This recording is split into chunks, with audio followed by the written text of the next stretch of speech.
Welcome back. It's good to have you with us. Now, she grabbed the world's attention at the age of 13 when she led a protest against school hair rules, this back in 2016. But now activist and author Zulaikha Patel has released a children's book called My Coily Crowny Hair, and she aims to empower and encourage girls from an early age to embrace their afro hair. Well, the book approaches the issue through the eyes of a 7-year-old. But Zulaikha joins us now to tell me more about this amazing book. Zulaikha, very warm good morning to you, and thank you for joining us. I mean, first of all, congratulations for adding author to your title. This is quite empowering to see, young black women immerse as authors and narrate and take ownership of their narrative.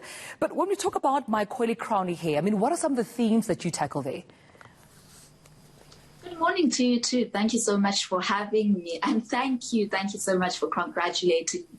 I think it's quite important that we do begin to narrate African narratives by us for the world, and essentially tell the world about us, And so one of the most important things for me was I started reading from a very early age, at the age of 4. So when I got to primary school, I was already a fluent reader, and I had then realized the gap that exists in children's literature, whereby there weren't African narratives being told about Africa, or any positive ones for that matter.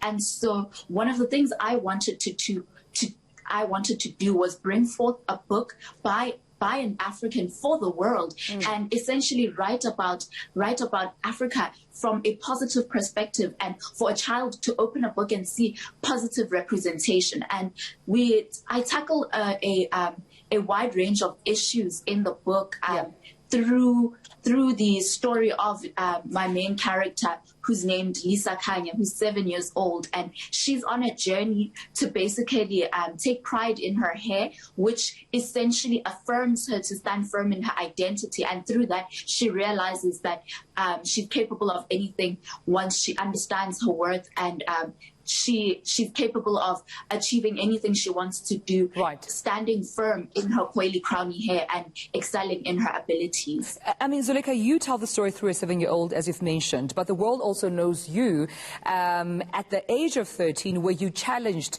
and one of the decolonization of hair policies in schools. To what extent do your personal experiences come to play through this book?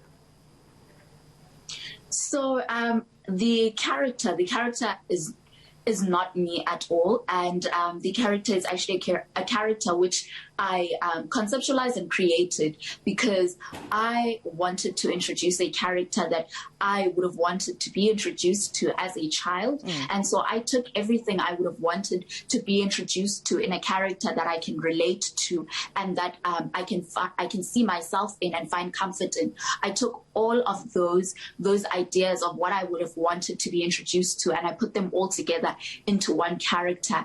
And so here and there in the story does I did draw inspiration from my own personal life when narrating the story. Like, for example, through the book, the character Zulaikha finds pride through two matriarchal figures, being her grandmother and her mother, and she's also introduced to an African queen at the museum, who makes her who assists her in finding more pride in who she is. And so I drew that from my own personal experiences, because I've had very strong matriarchal figures that have come before me.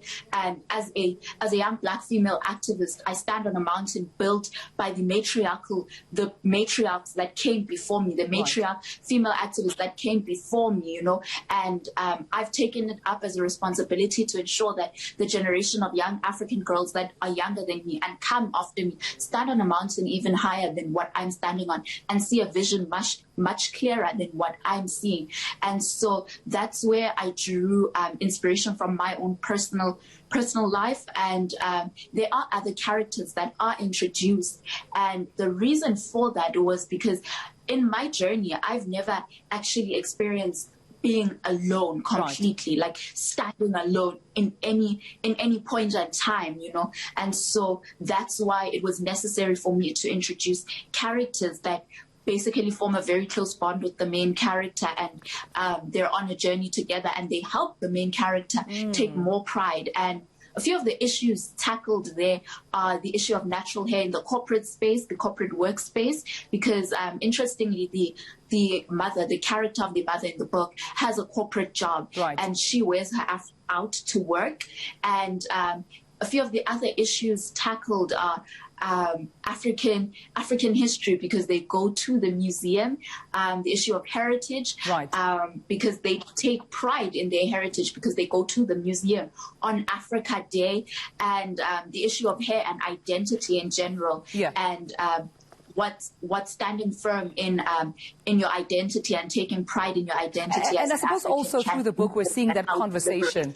If I could just jump in there, due to time, is that you're also encouraging a conversation that young people, and particularly young girls, need to have with their matriarchs, their communities, about hair, so that they can maneuver this world in owning their narrative. But thank you so much, Zulaikha Patel, for joining us, activist and author. And I'm sure you can get a copy of that book, My Coily Crowny Hair, addressing some of those hair issues.